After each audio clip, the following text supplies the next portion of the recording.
okay. I've been having a bit of trouble with my audio today, so I hope Jeff would appear and wave at me if there were any problems. So I'm assuming everyone can hear me. You sound fine, Helen, thank you. Excellent, thank you, Jeff. Happy New Year, everyone. I hope you all had a lovely Christmas. It's nice to be back. Just the normal reminders, which most of you will be fed up with by now, but just in case we have some additional guests. The way the session will run is that after introducing our speaker tonight, we'll have the talk.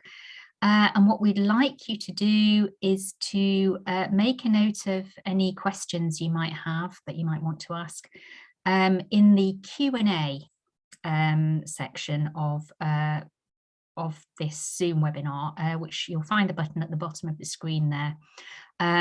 The reason we'd like you to do things that way is just so that Jeff can collate the questions and ask them in a sensible and rational order when it comes to the Q&A. So I hope that's all right. And without further ado, I will turn to the introduction of our speaker tonight. Oh, I should have said, as usual, thanks again to Anne for those fantastic photos. We never know what we're going to get. Tonight it was leaves, but we always know that they are going to be absolutely fantastic slides. So thank you again, Anne, and the one or two other contributors, I think, to those slides as well. I noticed Audrey had supplied at least one. Okay, so our speaker tonight is Sarah Gibson. She worked for Shropshire Wildlife Trust for over 20 years, writing and editing their membership magazines, their leaflets, when there were such things as leaflets. They seem to be disappearing fast, those sorts of bits of paper, web content and reserve interpretation. She says it was a wonderful way to learn about the strange and diverse wildlife living nearby in Shropshire. I went to Shropshire on holiday last year, actually, so I can confirm that it's a fantastic county to explore. Although I didn't know there were pine martens there, which Sarah has revealed to me for the first time. Otherwise, I would have gone and looked, I think. The subject of tonight's talk, which I'm sure you'll already know, is going to be swifts. Sarah came late to swifts, she says, but became hooked on them about 11 years ago. And having become hooked on them, she decided she wanted to do everything possible to help in their conservation. She's also been finding out a great deal about swifts for her book. I think you'll see a picture of the cover of the book behind Sarah, at least if you're looking at the same view as me. It's called Swifts and Us, The Life of the Bird That Sleeps in the Sky, which is also the title of tonight's talk. And Sarah says that the book was as much about the people who devote themselves to grassroots conservation efforts as it is about the birds. And it sounds like a fascinating read. But without further ado, I will now hand over to Sarah, who's going to tell us all about it. Thank you. Hello, you might have to tell me what to do. Wait a minute.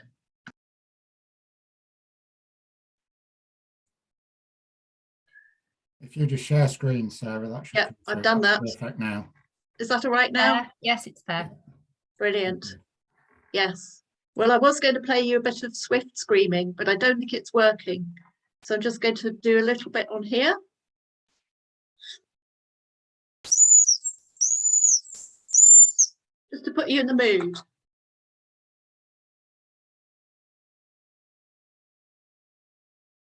Now, this is the worst slide of all of them, so don't give up when you see this. This is the grim slide, which tells you where we are now, because swifts, like many other birds, are in trouble.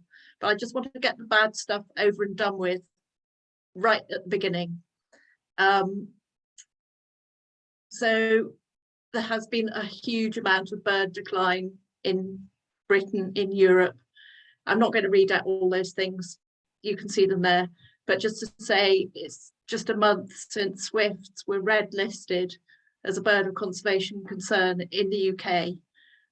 People who've been working for swifts have expected that for a long time. You have to have 25 years of recorded decline before a bird does get red listed. And because swifts are extremely difficult to monitor, swift people knew they'd been declining, but a lot of it was anecdotal. But yeah, I'm afraid we've got the evidence now, and even though we knew that was coming, it was still a horrible shock when it was formally announced last month. So from being, swifts still are a very numerous bird in the world, but yeah, so most people will be able to see them wherever they live. You should see them in most towns and villages in the country, and really good numbers in Europe in the summer as well. And they've been around for such a long time that it's really shocking that their numbers are now falling so badly. So on this slide, I've got two images of fossils. The one in the bottom right was found in Germany in an old quarry pit which had once been flooded, and the fossils have been found in this pit of all sorts of wonderful creatures from the Eocene period, about 50 million years ago. And they found us because this is when when Europe was some 10 degrees further south, and they found all sorts of things like alligators and pangolins and turtles that had died in the act of procreation, because what had happened was all these poisonous volcanic gases had burst up through the water and killed things as they swam or they flew over. But one of the most fascinating things for bird people was the discovery of this swift, which, as you can see, it just looks like our swift, but it's about 47 million years old. So it's not a direct ancestor of our common swift, but it is a very clear relative of our swift. It's of the swift family. You can see those long swept-back sickle-shaped wings and know that they have been roaming the skies for 47 million years. The one in the top left is even older. Now this one was found in Wyoming in America, in a place called the Green River Formation, and that one is something like 52 million years old. And it is amazing because, again, you've got the feathering there, incredible detail. They even were able to recover the pigments, black pigments, and probable iridescence they could determine. But the extraordinary thing about that is that they could see the humerus bone, this top bone of the arm, and that is the bone which shows the common ancestry of the swift and the hummingbird. Both birds have this incredibly strong, stout humerus bone, which has enabled them to fly, well, to live lives of great endurance. In the case of the swift, to fly constantly. In the case of the hummingbird, to flap its wings perhaps 50 times a second. And as a Belgian ornithologist put it, this is the bone that stops their arms being ripped off. That's the way, and then he sort of got a bit serious and said, no, it's the bone that enables them to live a life of endurance. So there you have it, the swift and the hummingbird, closely related. And I just put this one in the slide of the human arm skeleton as well as the swift, just to show that we too are actually quite closely related to birds, very, very different in detail, but in basic structure, we're relatives of swifts as well. So yeah, swifts are related to hummingbirds, not these two, which is a lot of people think that swifts and swallows and house martins are related, or they've muddled them up, and this has gone on forever. Really, people have muddled up these birds, and it's not surprising if you're looking at birds without binoculars, or you're not particularly tuned into your birds. They're all three live extremely aerial lives, but you will never see the swift doing what that swallow on the top left is doing, gathering mud and standing on a little muddy patch of, well, mud. And likewise, it wouldn't, the house martin too is making itself a mud of nest, and the swift wouldn't do that because it has to gather all its nesting materials in the air. So their lifestyle, this is in a nutshell what makes swifts so extraordinary. Their entire lifestyle, their life cycle is aerial. They gather all their food in the air, they sleep on the wing, they mate on the wing, they preen on the wing. The only thing they can't do is nest on the wing. So here you've got, in the top left picture, you can actually see that that's a swift that's got a food ball. If you look at under its chin and its throat, you can see it's all distended, and that's because it's gathering insects, 300 to 1,000 to feed to its chicks. And it's actually just, this is a good photograph of this, because you can even see the insect to the right of the bird, and it's honing in on that, and that'd be just one to add to the 20,000 that it's going to feed to its chicks over time. And that one on the right, I think you can see the white under its chin. I think again you can see a bit of a food ball going on there.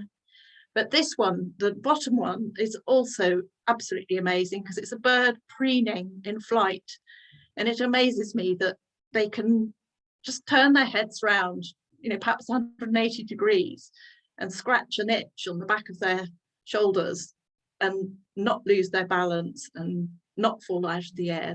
Everything, flying is like breathing to the swift. It's automatic, and all those millions of years of evolution mean that they're just supreme aerial,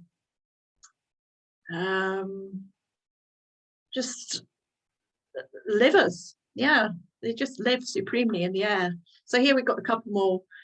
They can catch raindrops for drinking, but they will also come down over lakes, skim the surface of the water, scoop up a bit of water in the beaks, and then shiver off any water that's caught in their feathers. And here, whoa, I've gone back. I nearly missed the mating. Yeah, mating in the air. They will also mate in their nests, but as you can see here, and has been observed for a very long time, there's a nice Gilbert White, the naturalist, the Parson naturalist of Selborne. He wrote of it. He said, if any person would watch these birds on a fine morning in May, as they are sailing around from a great height from the ground, he would see every now and then one drop on the back of another, and both of them sink together for many fathoms with a loud, piercing shriek. So that's something to look out for on a fine May morning. And yes, they will also sleep on the wing. Wilfred Owen loved swifts, and wrote and rewrote an ode to the swift, and this is just a few words from that ode. But when eve shines lowly and the light is thinned and the moon slides slowly down the far off wind, oh then to be of all birds the swift, and there thou sleepest all the luminous night aloft this hurry and this hunger. So sleeping on the wing was something that had long been suspected, but it took a long while to prove. And I'll go back. Again, there were some lovely records. There's a nice record from Dorset in 1886, I think it was, talking about watching swifts spiral into the sky around a churchyard, and watching them go up and how they didn't come back down, and having somebody watching on both sides of the church to make sure. the fascination with swifts goes back a very long way, and really not surprisingly, but people have been watching and looking for a long time, even before David Lack. So here, and I think the pictures pretty well speak for themselves, just showing the awesome mastery of the air. Swifts can, unlike most birds, they have a bit of flexibility at their knuckle, and this means that they can tilt some of their primaries and swerve and turn corners. Their wings are swept back, which means that they're very good for going fast, but they're very long also, which can be good for gliding. Most of the time they're doing a sort of flat glide flying, but they can go at incredible speeds. They don't go at incredible speeds all the time. When they're hunting for insects, they're quite leisurely, perhaps 25 miles an hour. When they're doing their rooftop chases, in the packs, the young ones screaming around the rooftops, they've been recorded at, I think it's 68.3 miles an hour. It might be 69.3 miles an hour, but very, very fast. And I would, I'll tell you more about their longevity. And I think it's been said that the swift, in an average swift's lifetime, and an average swift lives about 7 years. They might fly the distance to the moon and back 4 times. So flight is their existence. Apus apus, their Latin name actually means the footless bird. Clearly, I don't think anyone really thought that they didn't have feet, but they just don't use them very much, and you don't see them very much because when they're in flight, they're tucked in tight to the body, for good aerodynamics. But here on the left, you'll see they're really sharp, strong claws. Their feet, their claws are very different from songbirds, because songbirds have a claw that goes backwards and 3 that goes to the front, so they can perch. Swifts will never perch, and they're not really very good at walking. The only time you see them do this is now, or you might see them on a webcam, and they shuffle about the nest box, but they don't need, their feet are very perfectly adequate for the little use they have of them. They're good for the walking around the nest, and they're good for fighting with, because swifts will fight if another bird tries to enter its nest and perhaps take over the nest hole. They will engage in really lengthy fights, and the way they do it is they lock feet, and these fights can go on for hours, and one bird tries to push the other one out. Mostly they don't get injured, but sometimes they do, and they can be quite bloody, and one bird might be hanging out of the nest box or the nest hole for hours and hours. Sometimes they both fall out and fall to the ground. Hopefully they loosen their grip before they reach the ground and manage to get airborne again.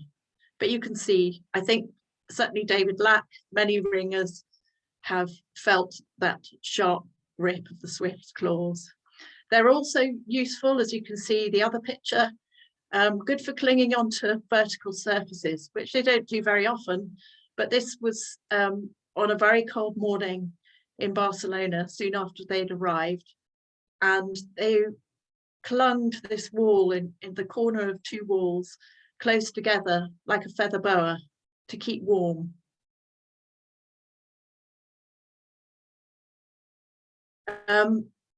So these are the kinds of places they like to nest. The right-hand picture shows the most sort of ancient kind of nesting place that they might find. This one was actually a tree in Scotland that I went to with a guy from the RSPB who showed me there were about 6 pairs of tree nesting swifts in the UK, and this one was in the Abernethy forest. And we waited about and got attacked by midges, as you do in Scotland, especially in late summer. And I was in the point of giving up. The midges were driving me to despair. And then suddenly 3 swifts appeared in the sky. And then one of them went into a hole in the tree, a woodpecker hole. And it was magical, really magical. So yeah, trees, ancient nesting places, and they still have them in certain forests in eastern Germany, in Poland, Finland, I think in Corsica. They are around in a few odd places, but absolutely the majority of swift nest sites are in the buildings that we live in. The buildings we've constructed for our own homes have also become homes for swifts. And in Europe, in southern Europe, a lot of them nest under the pantiles. They've been a brilliant place to nest until recently, when a lot of people have started blocking them up with concrete, which is bad news. And under the eaves of the houses, the picture bottom left, that rather austere looking building, is indeed an austere building. It's a workhouse, but it's a crumbling old workhouse, and it has open eaves, and it is wonderful for swifts. It's quite close to where I live, just over the border into Wales, and a wonderful, wonderful place to go and see and hear swifts.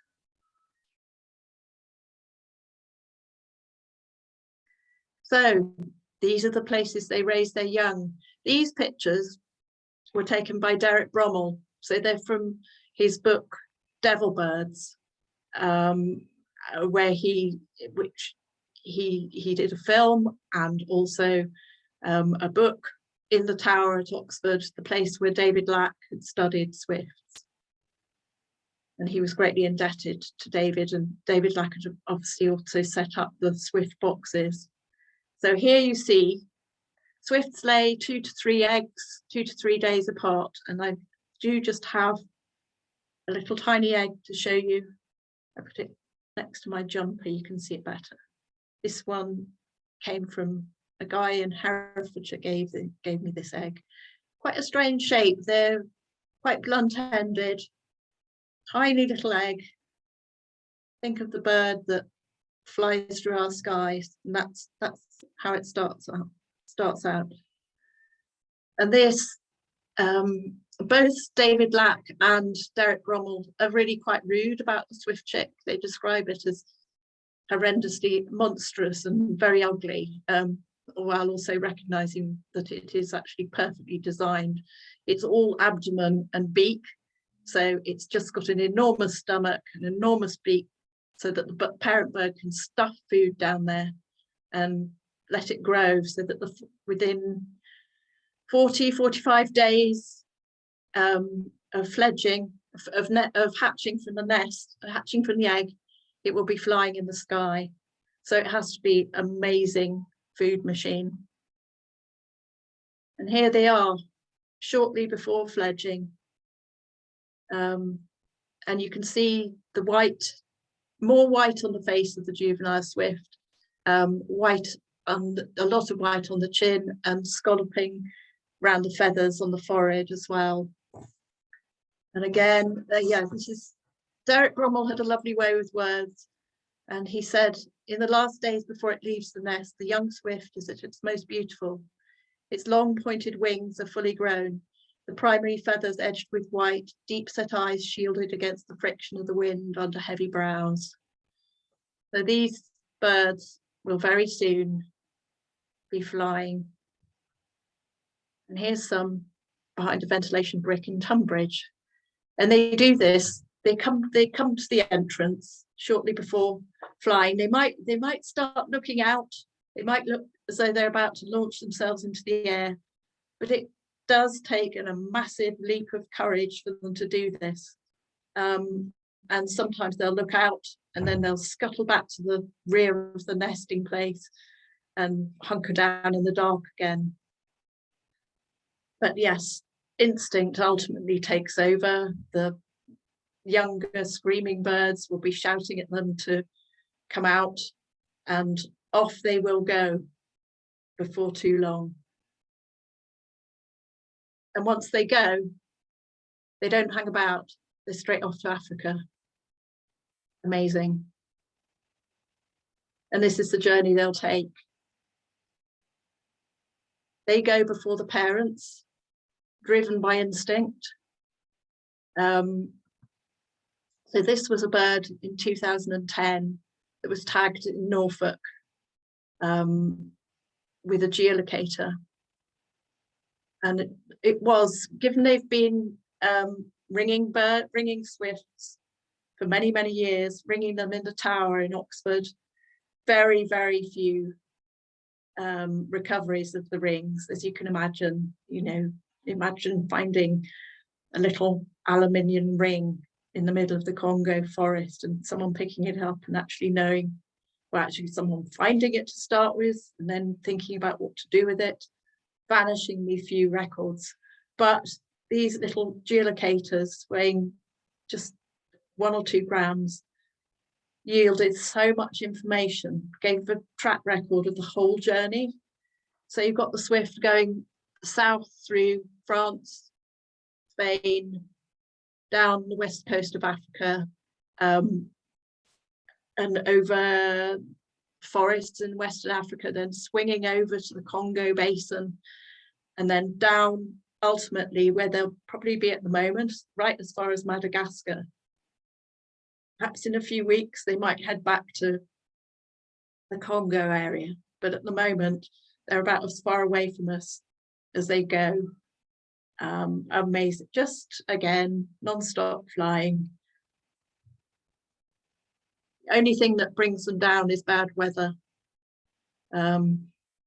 Often they can fly around bad weather, but not always. Sometimes it will defeat them.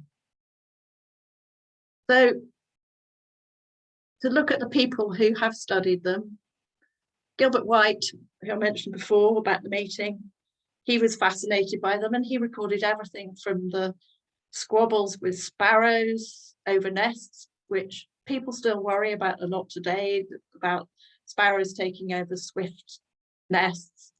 But actually sparrows can be really good in alerting swifts to potential nest sites because they're such noisy, chattery birds that they're actually quite good at indicating where a swift might find a nest.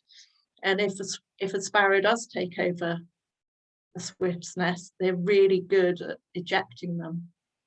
They might just go in a nest and sit on the incubating sparrow and just practically suffocate them until the sparrow gives up. They're pretty tough. But sparrow, people have told me, and I know this is something starlings do as well, they'll sometimes jump on the backs of the swallow and try and ground them. Perhaps in the case of a starling, it's more likely to be effective. The sparrow's a relatively tiny bird, so probably not very successful, but it's one of those battles in nature that has gone on forever. But Gilbert White, so he noted all the nesting times, the times they came back, the times they left. He did also wade into the whole controversy of whether swallows, swifts and martins might hibernate. And while he recognized that migration took place and was and saw evidence of birds setting off on migration, he did have this lingering doubt about whether the later fledged birds could hibernate, whether they could migrate. And he thought that the chances were that a good number of them probably hibernated in caves or ruined churches or even at the bottom of ponds. This was a myth that went back for centuries and had been batted forth between naturalists for a long time. Gilbert White sought to get to the bottom of it, but he could see he was quite drawn to various anecdotes. He knew somebody who's another parson who told a story about a churchman finding swifts in the rubble of they were dismantling a church tower and found 3 swifts still alive. And so he took them home and put them by the fire where they seemed to revive, but then he unfortunately hung them in a paper bag right next to the fire where they suffocated. Anyway, such stories, he couldn't quite dispel the myth. It takes centuries for this to happen. Interestingly, Edward Jenner, who also discovered the penicillin, he was also a very keen bird watcher, and he was one of the people who dismissed it and carried out experiments and tried drowning or submerging birds to show that actually they couldn't hibernate in ponds, they would just drown. Yeah, ultimately it was dismissed, but it was, you just have to think yourself back into the mindset of the time, where perhaps it seemed more, migration seemed more extraordinary than hibernation. As the mystery was huge. So here we have David Lack. That's the first edition of David Lack's famous book, and that is the tower where he did his studies, and those little pointy things on the tower, the ventilation flutes, where the swifts were already nesting before he started studying them. And what he did was he got the idea from a Swiss schoolmaster called Weitnauer, who'd studied swifts, who had put up boxes on his own house. And David Lack went to see him, came back, adapted the idea for the tower, and settled in there with various pieces of black cloth to keep out the light, the old blackout from the war, and set himself up on with an old barrel of a desk, and spent, I think, 5 summers up there, watching and recording every moment in the life of the breeding swift. And devil birds, you can kind of see, looking at that picture of the swift on the front cover of Derek Brommel's book, they do look a bit devilish, but this was their name in a folklore name for them. In England, the swift, and again, this is Derek Brommel writing, in England, the swift used to be called the deviling, devil screech, scare devil, or devil bird. It's easy to imagine a pack of swifts, small black projectiles, hurtling from the sky at phenomenal speed and screaming like banshees as a fistful of little demons flung by the devil returning to some satanic roosting place. Quite dramatic. So here are a few others. Going back, this chap, Spallanzani, was a scientist in Italy, and he was very much a sort of polymath scientist. Now a scientist will study some really niche, tiny thing, like I won't even go there, but I think you know what I mean. But then you could have a really broad spectrum career and study all sorts of things, and he really did. So you can see in this picture here, he's looking at a frog through a magnifying glass, and actually Spallanzani was the first person to carry out in vitro fertilization, and he did this with frogs. But he was also fascinated by swifts and carried out experiments with them as well, often in the swift towers of Italy, which were old fortified towers, which, when they stopped being used for defensive purposes, were often taken over by swifts. The little holes for firing arrows became good entrances for swifts into the buildings, and then later landed aristocrats, gentry. It became very fashionable to have a swift tower, and they would have a swift keeper, and the harvest, perhaps 1 in 3 of the swift chicks every year, and these would be collected and turned into puddings, which would be given away to friends or kept for Christmas. A great delicacy, apparently. They love these little fatty puddings made of the swifts. The only thing I can say in their defense is that they were very careful to maintain numbers. So they probably kept out other birds from the towers, built up large numbers of swifts, and only took 1 per year. In fact, those buildings perhaps were good for swifts, even though the practice seems to us particularly abhorrent. Anyway, he made use of these swift towers to study the birds, much as David Lack did a couple of 100 years later. And he would do things like tie a little bit of thread around the leg of a swift, and little red pieces of thread. And in this way, he proved that swifts were sight faithful. So a swift returning with red thread around its leg showed him that how very sight faithful swifts are to their nest, and returning to the same one every year. Emil Wagner, I've mentioned him already. He was very much an amateur swift enthusiast, but absolutely academic in his rigor. He also wrote a book about swifts, Mein Vogel, has been a great influence in Switzerland, keeping alive the whole business of swift conservation there. The other guy, sorry, I'll just go back to that. Henry Douglas Hume, brother of Alec Douglas Hume, a Prime Minister of England. He was fascinated by swifts as a boy at Eton School, and would watch them of an evening out of his window. And he also used watching swifts as an excuse to smoke a pipe.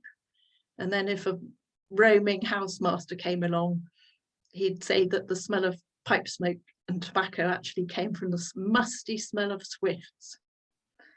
But he did love swifts. He put up boxes also on his own home and was successful in attracting them. And indeed, they still have swifts on the ancestral home, the Hersal in Scotland.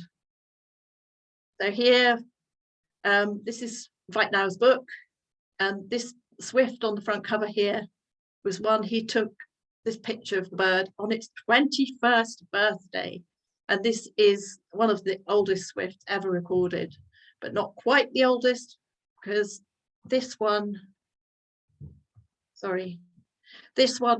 here in France was caught just before its 30th birthday, having been ringed in near Orléans in 1967.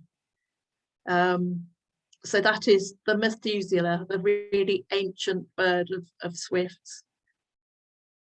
But mostly, as I said, the average age is 7 or 8 years. Oh, this is another swift another slide I don't like. But this tells the sorry story of swifts in the UK, and what we're dealing with, what you Ilkley swifts are trying to reverse, and many others. This is the problem that we're facing. It's been estimated that swifts are declining by something like 5% per year. And the causes are likely to be various. Insect decline, which I'm sure you all know about, is causing huge problems for everything from skylarks to cuckoos. Many of our songbirds that are insectivorous are in decline. And worldwide, it's a problem. It's a problem not just for birds, but for small mammals and for everything further up the food chain. And of course, for us as well, as the effect on pollinators bites harder, and it's a problem with producing our own crops. So here's some people who are passionately doing their bit to try and help swifts. Top left, you may have come across Edward Mayer, the chap in the right-hand picture. Top left picture on the right, holding a flag. Edward is a wonderful campaigner for swifts. He runs a website called Swift Conservation. He's a great speaker, tours the world talking to planners, architects, anyone who will listen and try and do things to help swifts. The two on the right in Seville, there's Gloria and Elena Portillo. Elena, they're both wonderfully charismatic people trying to speak up for swifts and get people to. The thing is, in Spain, because people still see so many swifts, they think there's no problem. but the problems that swifts face there are the same that they face here. I think loss of nest sites through, as I said, blockage of pantiles, renovation that doesn't take into account preserving the holes so that swifts can't get back to their nest sites. The same things that happen everywhere. But she also rehabs swifts and martins. She's really doing her bit. She was just back from the police station when I met her. They'd been a friend of hers had been trying to save a colony of swifts in another town. And she has the police on her side. She has great charm. She gets people to listen to her. That's Martine in Belgium, bottom left.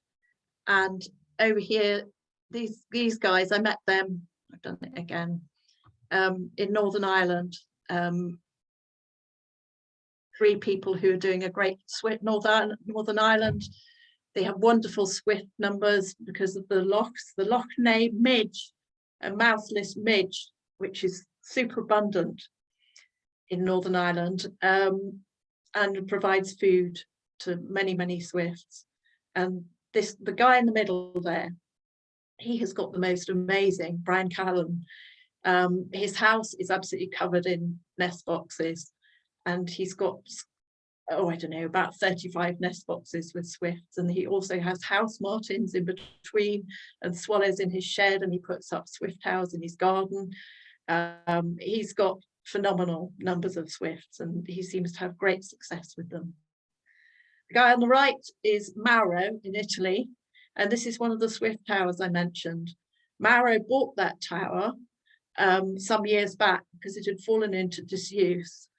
And he restored it very much with swifts in mind, and he was really popular locally because the starlings had taken over the tower, and he sort of discouraged the starlings, and local people were really pleased about that because the starlings eat the early cherries, and the early cherries fetch a very high price. So local people were really pleased when he restored it for swifts. And indeed, that's a great story as well. I mean, he now has about 100 nesting pairs of swifts in that tower, and he doesn't harvest any of the chicks or eat any of them, not surprisingly. So swift towers, at one point, maybe 10 years ago, people got quite excited about swift towers. They thought they could be the answer because you could provide loads of nest sites relatively easily, just put them all up in one place. Swifts like nesting colonially, but not that close together, it turns out.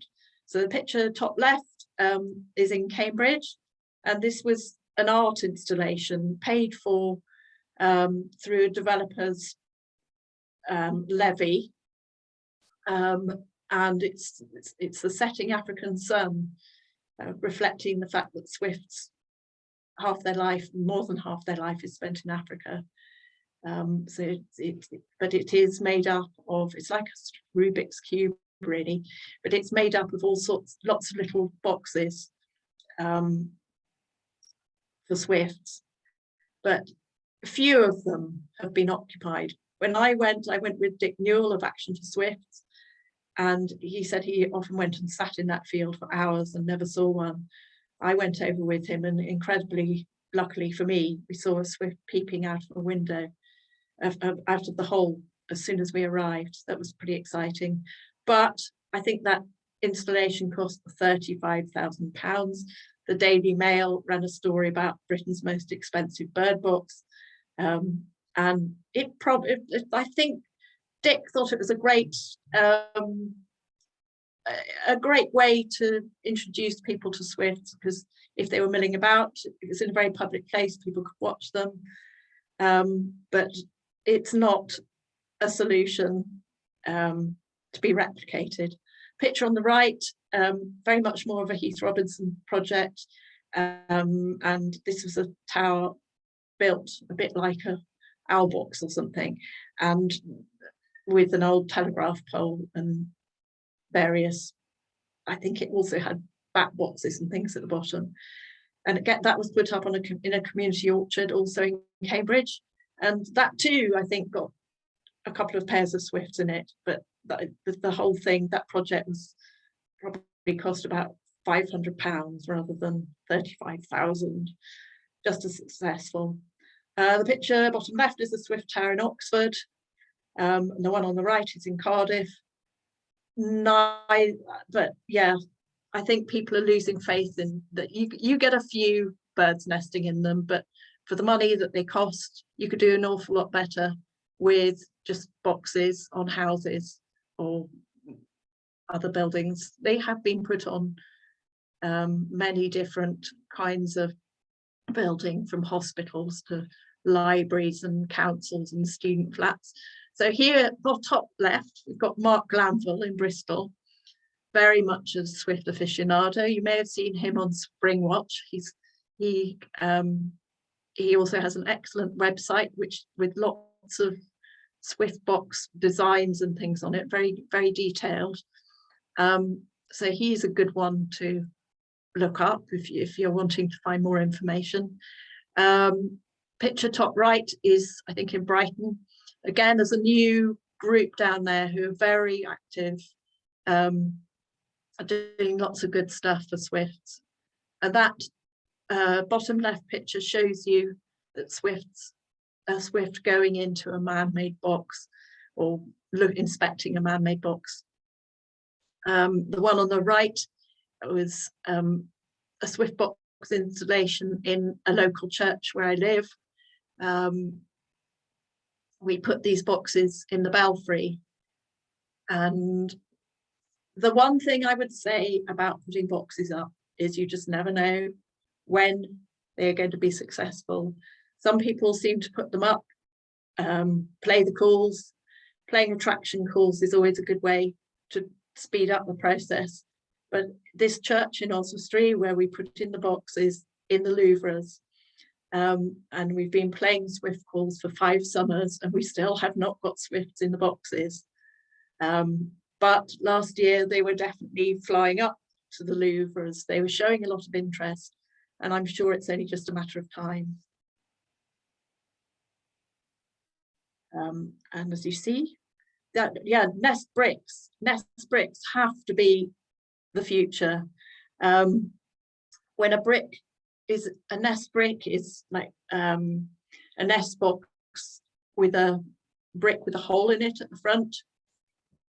And if these can be incorporated into buildings, that is absolutely the best solution for providing more nest sites for swifts, because then that hole will be there for the duration of the building. It's not like a wooden box that may fall down ultimately. And there's a lot of work being happening to try and get these incorporated. Stephen Fitt, a guy in Exeter, has been working on this for years, working with developers, architects, all sorts of people, including the Duchy of Cornwall. And he's managed to get them to agree to put 1 swift brick per, at the ratio, 1 swift brick per building, incorporated into all the houses in their developments, and they are doing quite a lot of developments. Picture on the right is the Duchy development in Newquay in Cornwall, and they're monitoring the swifts there. And as you can see, that is not a swift looking into that nest hole. You can actually see the little beaks peering out. That's a house martin, which was really not what was expected. But these nesting bricks are good for many different kinds of birds. Sparrows, tits, hibernating tortoiseshell butterflies, bees, and yeah, house martins. I think they do actually also build a nest inside that box. Who knows, it may be a solution when the mud dries out too fast in our very hot summers, or there isn't enough water to make wet mud.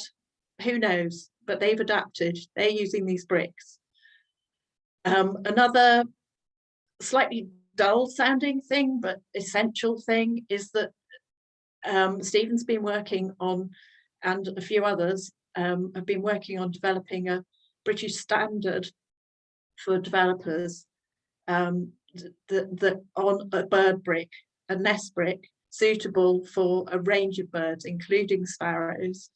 Because at the moment, sparrows having been red listed for a while, people have been putting up lots of sparrow terraces, which aren't really brilliant for sparrows, whereas they love swift nest bricks. So the nest brick's been modelled on the swift box, but it's actually going to suit a big range of birds. And fingers crossed, that will actually be finalised within the first few months of the year. It has gone on, the process has gone on for years, but it's very, very close. And there's a big hope that this will be a real game changer for Swifts. But we do need developers to take it up. Every new building should have a Swift brick, a nest brick. So how can you help Swifts? In the same way that these people have, by putting up a nest box. These two are top left, they're in North Wales. And the other way, of course, is to do everything you can to create a good supply of insects, whether it's by gardening for wildlife or using your influence for community projects, community wild, or trying to get your local park to grow more wildlife friendly plants, trying to do that in your workplace, wherever you can. Using your influence is probably, we can all do something. And I think I'm talking to a captive audience of people who are probably doing lots and lots of good things. And the last slide at the bottom is just a lovely little stone carving in a pillar in the Natural History Museum in London. Thank you very much for listening. Hi, Sarah. Thank you very much. That's a wonderful view of so many different aspects of Swifts. I never cease to be amazed, and especially I'm just stunned that people could call them devil birds. I think you said something like a handful thrown by the devil. I watched the young birds in the sky, and that is the furthest thing I think could be what's going through my mind at the time. We do have a few questions which we'll run through before we then hand over to Will McBain of Ilkley Swifts. Tonight's been co-arranged, in fact you could argue mostly arranged by Climate Action Ilkley's Swift group, so thanks to them for that, and to those of you that have joined us from there. So I'll run through these questions before we pass on to Will. First one is relating to the nest bricks. I think there's evidence that people want to put them in, but that can come up against things like insulation requirements. Have you heard anything, which is germane to climate? I've heard. And the whole I've heard that it's a problem with passive houses, that it's very difficult to accommodate a Swift box into a passive house. But I'm sure that's something that the architects who are designing them will want to solve that, because I know I can't remember the name, but the person who won the Sterling Prize for a big project in Nottingham a few years back, they're very green in their outlook. They want their buildings to be part of the environment. They want them to be wildlife friendly.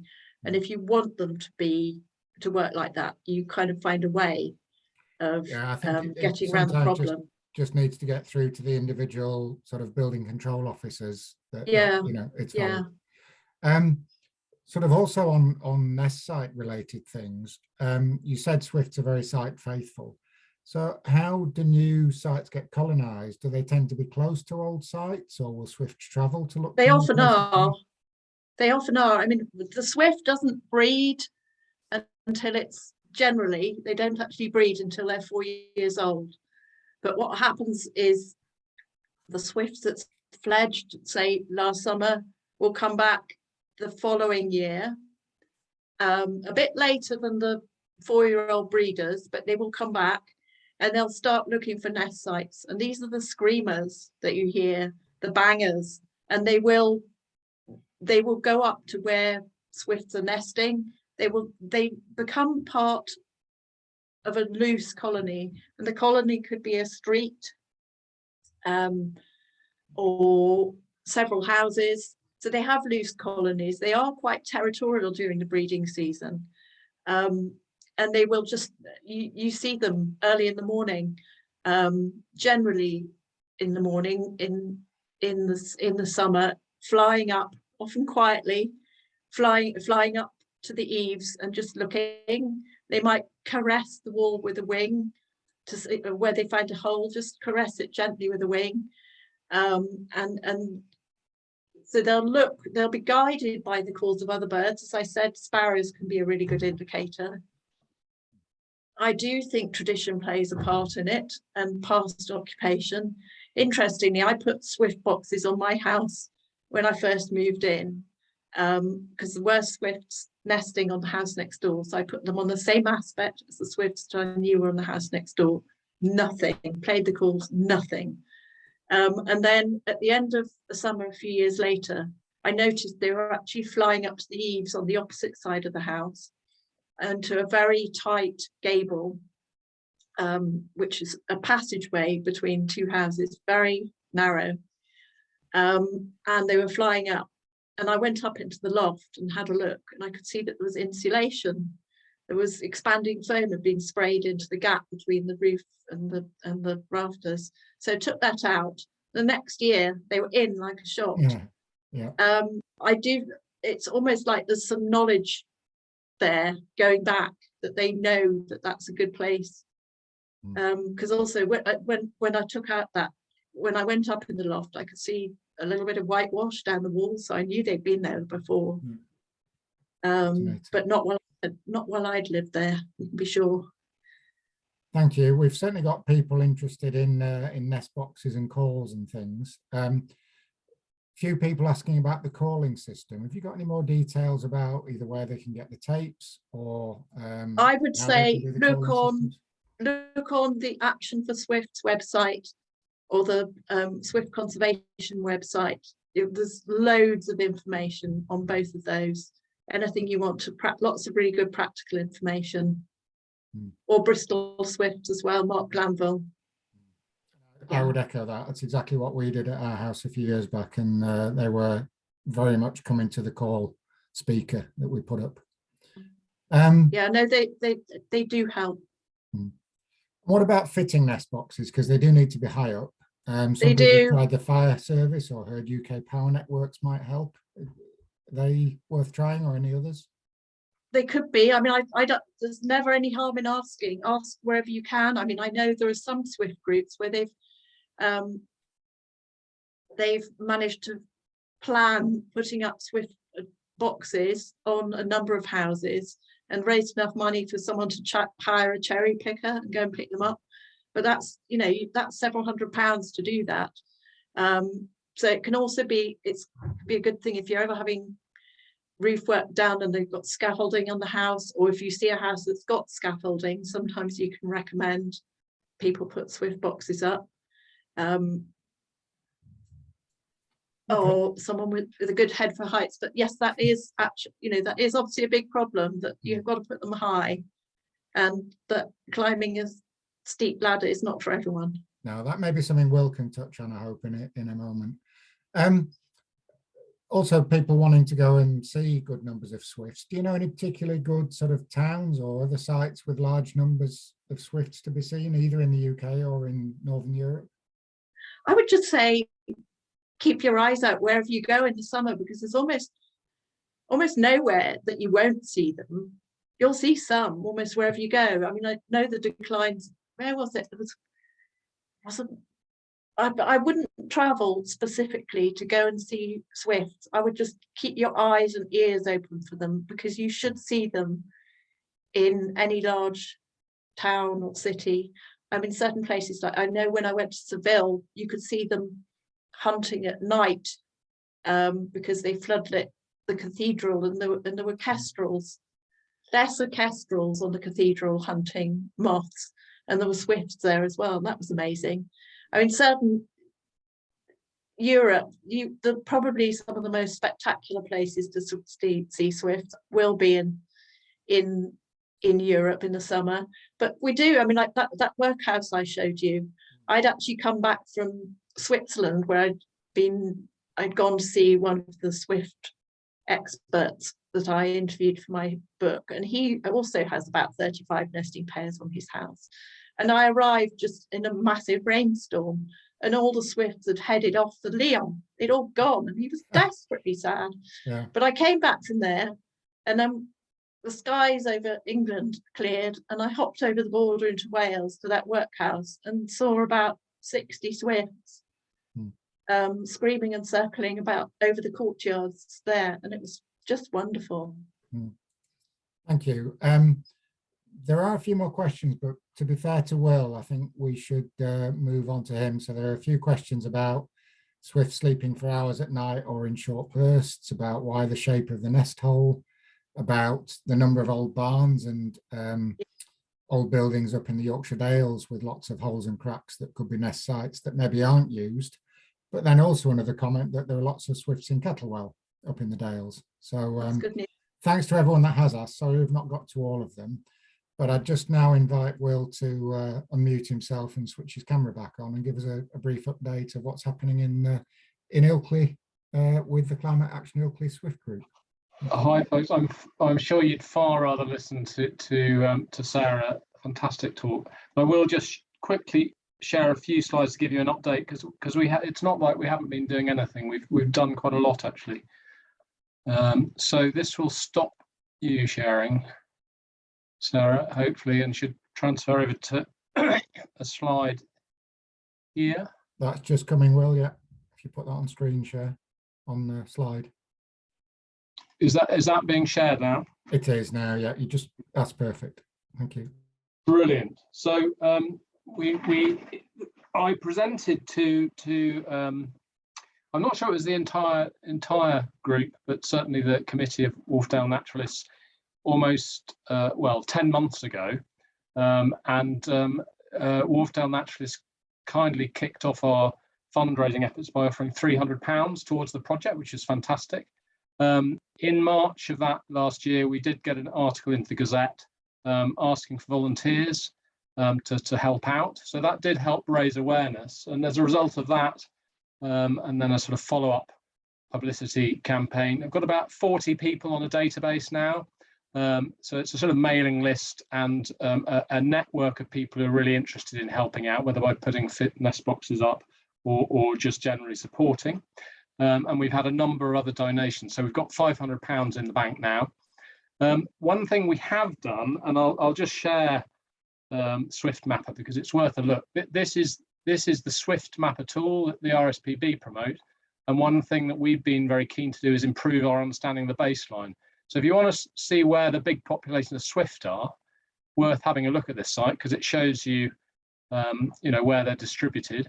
But if you zero in on Ilkley, you will now see that as a result of our mapping efforts, we have got a fair bit mapped. So that's my nest box there, but there's another nest box over there. But the yellow blobs are live sites, and we've got a clear colony on Ash Grove here. And I had a really lovely evening with a couple of other people mapping the nests around here. I'm sure we didn't get them all, but there's a colony there, and we've done a pamphlet drop to all the properties in this area, letting them know, what not to do, i.e. block up your eaves, and asking whether they'd want to put up any nest boxes.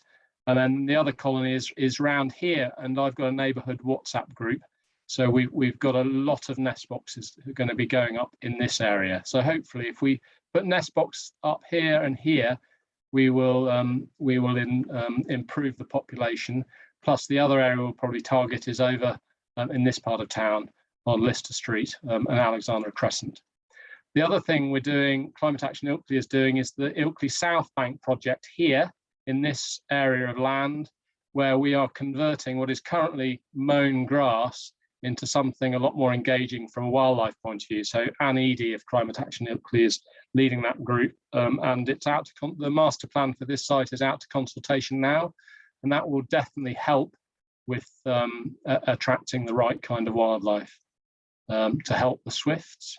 So yeah, you just, in terms of Swift Mapper, you can see where we were before the project got away. There were a couple of nests on Swift Mapper, and these blue blobs of sightings, and that's where we are now. So we've managed to increase that a bit. There's still more to do, but we've got a better understanding of the baseline.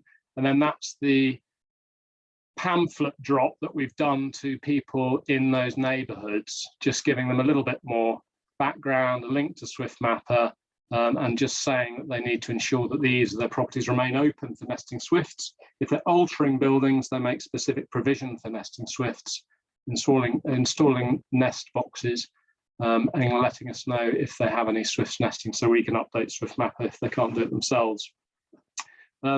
We've also, I've made friends with John Stimson, who you'll know, I'm sure, he's a wonderful chap. I think he's 80, and he spent his retirement building Swift boxes at knockdown prices.